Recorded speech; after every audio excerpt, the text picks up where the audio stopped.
fits nothing but my mother's patience for me is gold. If Becca starts selling merch with her phrases on it, I would buy it. She is living such an iconic life and she's doing it with the most deadpan humor. I love it. Hi everyone, welcome to Shhhcrets. Before we get into it, go ahead and hit that subscribe button if you like raw, unfiltered opinions and the kind of truth that makes folks squirm a little. Today, we're going deep into a conversation that's been sitting on my chest for a few days. I wasn't even planning to do this episode, but something about that video, the praise, the framing, the complete lack of context, it pushed me to speak. So, let's talk about Becca Bloom and why celebrating her is not just tone deaf, it's damaging. Let's start with how this even came on my radar. One of my favorite creators, someone I've followed for years, Alonzo, dropped a video about Becca. And it wasn't sharp, it wasn't critical, it wasn't them. It felt like a soft, admiring profile, glossy even. If there's anybody that's critical of influencers, it's me. But I think Becca is a national treasure. She's not just internet famous, like she's made a name for herself in the real world offline. And I feel like calling her an influencer isn't really even the right title, but I'm not sure what else to call her because I've never come across somebody like her before. She's so unique. The most popular types of comments I see on her videos are those who are saying that she's a rich person riching right, or when I say eat the rich, I never mean you. When I looked up the price tag on this necklace, okay? Brace yourselves because holy mother of God, this necklace is $395,000. I was like, oh, okay, you're not influencer rich, you're like rich. This is just another sign of how wealthy she is. Each guest gets their own velvet box that they then open to reveal a single invitation inside with a framed photo of the bride and groom in Provence. Like, are you kidding me? But invitation aside, she's getting married at Villa Balbiano in Lake Como, Italy. Like, Becca, what is your life? This is her house, you guys. This is where she lives. It's not what you would expect a social media influencer's house to look like. This is a level above. This is a level we've never seen before.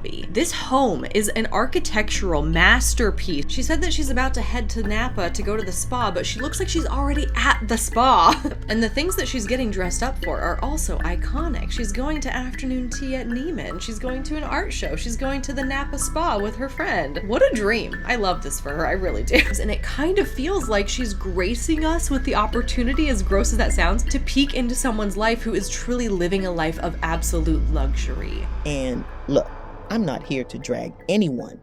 We all have blind spots. But the problem is, this video missed every single red flag. It felt like it came from someone under a spell, not someone known for media literacy. Go watch that video and see for yourself. She called her calming, charming, even refreshing. And that made me pause because I kept asking myself, how can we miss this badly? Because Becca Bloom isn't refreshing. She's not revolutionary. She's not some unbothered little rich girl who happened to go viral because she's different. She is the most dangerous kind of influencer. The one who comes dressed in humility but is built entirely on performance, privilege, and perfectly packaged excess. Let's talk about who she actually is. This is somebody with exceptional wealth and social status in her real life, and she decided to join TikTok one day, and she shot to internet fame because she's so wealthy. Her name is Becca Bloom, and she has 3.7 million followers on TikTok. That is true. But if you are going to tell the truth, tell the whole story. Becca, real name Rebecca Ma, is not just rich. She's not even just wealthy. She is the daughter of Silicon Valley elites who cashed out before their company tanked. She grew up in Atherton, California. Google it. It's one of the wealthiest places in America. She graduated from USC with a degree in business, started companies in China, and now she's signed to United Talent Agency. None of that is shameful on its own, but it's not irrelevant. Becca Bloom is not just a cute rich girl with a deadpan delivery and a love for loafers. She is a brand, a strategy. This is someone born into immense wealth and now signed to UTA, the same agency that manages Emma Chamberlain and Charli D'Amelio, two of the biggest influencers to ever do it. That is not an oops, I went viral moment. That is a rollout. She didn't stumble onto TikTok, she launched on TikTok, and she launched strategically. Smells like a stinky sock, but to each their own. Soft-boiled quail eggs. I'm just gonna give him one because Oscar's also a little bit overweight. I don't know if these eggs are really hard to peel or if I'm just really bad at it. I think it's the latter. We have some salmon roe caviar for seasoning. I'm not gonna put too much of it because I don't want to overwhelm him. Fish, which I'm just gonna sprinkle. Oscar's not gonna eat these, but for presentation we have some edible flowers. I always put a blueberry in his plate so he could play around with it after he's done. Not happy staring at him eat from the window. Mom just told me that I need to stop embarrassing her every time we go to the mall together because I wear the same aloe sweatsuit. So today I'm gonna dress up a little bit. My base outfit is this Chanel cardigan and these frame jeans. Accessorizing, I'm thinking of either this mini bag, which fits nothing but my mother's patience for me, or this vintage Chanel top handle and then these loafers. Let me know which you think is better. Fits nothing but my mother's patience for me is gold. If Becca starts selling merch with her phrases on it, I would buy it. She is living such an iconic life and she's doing it with the most deadpan humor. I love it.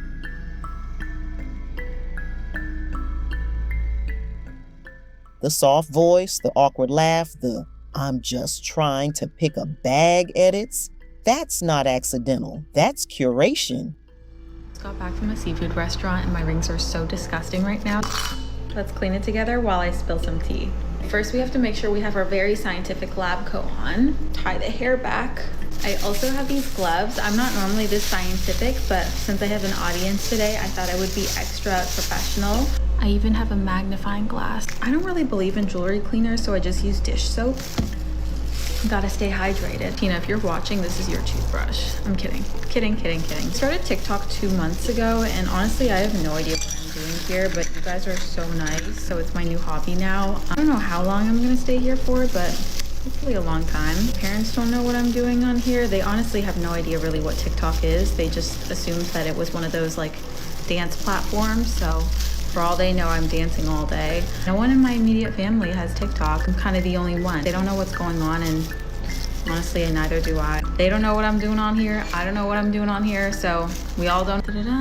Results. Okay, maybe dish soap isn't the best way to go about it, but I feel like I did a really good job. Imagine the tone these things would be said in if they were coming from a typical influencer. Oh my gosh, you guys, I have this insane custom Van Cleef necklace that they made for me. It's so stunning. I'm literally so obsessed. I can't get enough of it. They're yelling, they're screaming, they're jumping up and down, they're causing a whole scene over a necklace. But Becca's not doing that, and that's her superpower. And she doesn't have that god-awful influencer inflection in her voice. She's just quietly happy and she's very composed. And it gives off a level of class that you don't often see from influencers. Becca doesn't need us. She's not manipulating any kind of parasocial relationship with her followers. She's a wealthy woman who decided to start social media one day. She posts what she wants, when she wants, without catering to anybody on social media. She's not seeking anybody's approval in order to grow on social media to make her money. It's clear that she started TikTok as a hobby, and she kind of has this attitude of like, I heard young people my age have this thing called TikTok, so I downloaded it and I thought I'd start posting some videos for fun. And yet, she's being celebrated, applauded, romanticized. But for what exactly?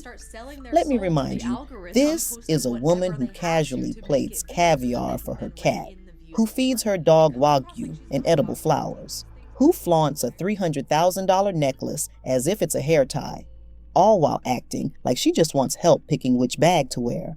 But let me ask you, what does it say about us that we call that humility? We're praising her for whispering through excess, for delivering generational wealth in a soft tone, for not being loud about it. But guess what? That whisper still shouts over the sound of millions struggling to survive. You know who else I think about? The parents skipping meals to feed their kids, the students showing up to school without breakfast, the woman working 2 jobs while rationing her medication, the social worker who watches families fall apart every day because housing and healthcare are out of reach. While Becca Bloom is out here soft launching luxury, people are dying from poverty-related causes. And what do? We applaud her for being so chill about being rich, as if packaging your privilege in beige linen makes it any less obscene. And that's my problem with how this was framed. The video from that creator I admired, it completely glossed over the fact that this level of wealth is not neutral. It doesn't appear out of nowhere. It comes from systems of exploitation. It comes from underpaid labor, market manipulation, financial gatekeeping. Her family didn't just build something, they profited while others lost. And I'm supposed to watch her drizzle salmon oil over her Pomeranian's breakfast and call it iconic? No, absolutely not. We've been conditioned to praise wealth as long as it's quiet, as long as it's dressed in neutrals and whispered to us like a secret. But make no mistake, this is still influencer behavior. It's just influencer behavior with better PR. Her videos are scripted, edited, branded, and monetized. She deletes critical comments. She reposts videos when the tone isn't quite right. This is not innocence. This is intent. She's not relatable. She's palatable. She's a rich girl who learned how to brand her life so seamlessly that even smart creators are calling her authentic. But there is nothing authentic about quiet luxury during a global economic unraveling. New Jersey rent prices are rising higher than anywhere else in the nation. When I first moved into this place, my landlord wanted $3,400 a month rent. Last week I shared with you that I am moving out of my rent-free childhood home and into a single-bedroom apartment that is 693 square feet and is going to cost $2,870 a month. I got fired this morning from a company I have been working at for the last 8 years. According to reports out of Japan today, the company now plans to lay off another 10,000 employees worldwide. Launching a layoff bot that will automate your layoff process. $700.05. That is what I just spent at Walmart. Why are these all locked up? Bro, no one even has a key. Well, we spent almost $400 at Walmart, and here's what we got. Can somebody explain to me in crayon-eating terms why I make over 3 times the federal minimum wage and I cannot afford to live? And I do not want to hear the pull yourself up from your bootstraps, work 90 hours a week. That's not the goal, guys. That should not be our standard. Well, second time in a year, almost a year to the day, I got laid off again. Twice in a year. And, what the fuck? What is anyone supposed to do? And they said, because of the economy is crap right now. So, we're gonna lay off a whole bunch of people again. And I already was struggling so hard, actually low-key, to even keep the current roof over my head. Guys, y'all ain't gonna believe this freaking crap. Me and my husband just left the grocery store, walked there with not even 4 bags, and paid over almost $300 something. Everything has just went up double. Like, what the heck, man? This is getting crazy. We can't even afford groceries anymore. My husband brings home not even $500 a week. And we can't afford this freaking crap. And we went to fill out for freaking food stamps to get help. They denied us. They said he made too much. What the hell's going on over here? Meow, meow, meow, meow. Meow, meow, meow, meow, meow, meow. Meow, meow, meow, meow, meow, meow. Meow, meow, meow, meow, meow. Let me say that again. There is nothing authentic about luxury that ignores the world burning outside its gate. We are living in a time where people cannot afford groceries, where parents are skipping meals to feed their children, where basic health care is still out of reach, where thousands are being laid off from jobs with no backup. People are afraid of eviction, unable to pay rent, drowning in student loans, medical debt, and panic. And in the middle of all this, we are applauding a girl who feeds caviar to her cat on Versace plates and calls it breakfast. Do you hear yourselves? It's not that she's rich, it's that she performs richness in a way that's meant to disarm. She doesn't scream, "Look how much I have." She whispers it. She doesn't flaunt. She floats. She ties a designer jacket around her waist and acts confused about how to wear it, like she didn't have a stylist and a ghostwriter and a brand team approving the whole video. She's not selling products. She's selling aspiration. She's selling the idea that this level of wealth is somehow tasteful, digestible, less offensive. Because she doesn't have the accent you don't like. Because she's not hoarding Stanley cups or screaming about her lip gloss brand. Because she doesn't remind you of people you've been conditioned to look down on. But let me be very clear. Becca is no better than the loud influencers you judge. She is overconsumption. She is influencer culture. She is lifestyle porn wrapped in neutral tones. The only difference is that she's made herself the main character of a high-budget, softly lit, slow-burn propaganda campaign. And what makes it worse is the hypocrisy. Let a working-class black woman post a haul from Zara and people lose their minds. Let a Latina creator show off her new purse and suddenly she's irresponsible. But Becca gets praise for being tasteful because she's soft, because she's pale, because she fits the mold of what we've been taught rich should look like. Let me tell you something uncomfortable. Becca is the kind of rich person people keep exempting from accountability. She's not like Elon Musk. She's not like Jeff Bezos. She's nice. And that's the point. That's the danger. That people have to act like eat the rich doesn't apply to this one. That as long as you're pretty, soft-spoken, and don't show your teeth, you can sit at the table while the rest of the 99% burns. Well, I don't buy it.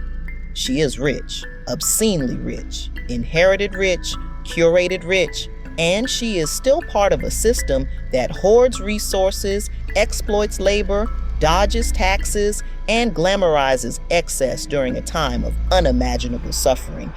I'm not going to sit here and praise restraint just because it looks like elegance.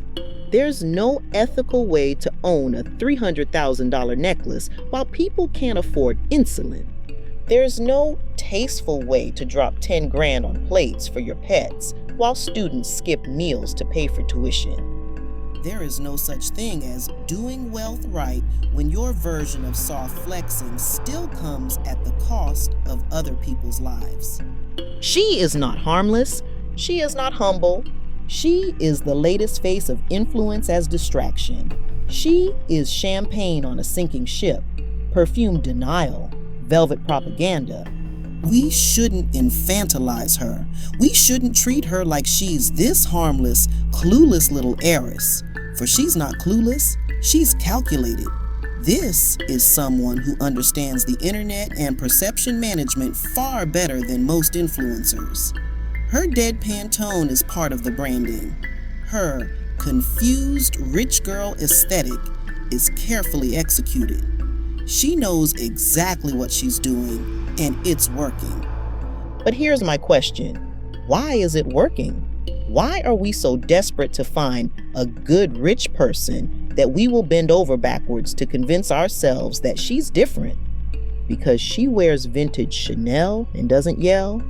Because she never directly says, "I'm better than you," even though every video communicates that clearly? Because she softens the blow with a sigh and a monotone? No, I refuse. This is a performance. And the fact that we're being asked to applaud it in the middle of a housing crisis, a healthcare collapse, and generational poverty. It's not just offensive, it's dystopian. I'm not saying Becca Bloom is a villain. I'm saying she is a symptom of a system that wants you to believe that if privilege looks good enough, sounds soft enough, and feels curated enough, it's safe. That some wealth is harmless if it's pretty, but wealth like this, it is never harmless. It is always built on something or someone being underpaid, overlooked, or left behind. So, no. I don't want to watch another video calling her charming. I want to know why we think that charm erases accountability. I want to know why, In a time where people are crowdfunding for insulin and begging for eviction protections, we're fawning over someone whose cat eats better than our kids. I want to know why we look at someone born into obscene wealth, signed to a major talent agency, flaunting quiet excess, and say, wow, she's relatable. Let me be clear, this isn't jealousy, this isn't bitterness, this is exhaustion. Exhaustion from a media landscape that keeps rewarding rich people for being palatable while ignoring the millions who are screaming to be heard. And honestly, I'm not mad at Becca. She's playing the role society made for her. I'm mad that we keep falling for it. That a creator I love missed the opportunity to say something real in a time that demands it. That instead of calling it out, they called it soothing. But it's not soothing, it's suffocating. So let me know how you feel. Is Becca Bloom just a harmless TikTok girl? Or is she exactly what happens when we start applauding the aesthetics of privilege instead of questioning the price?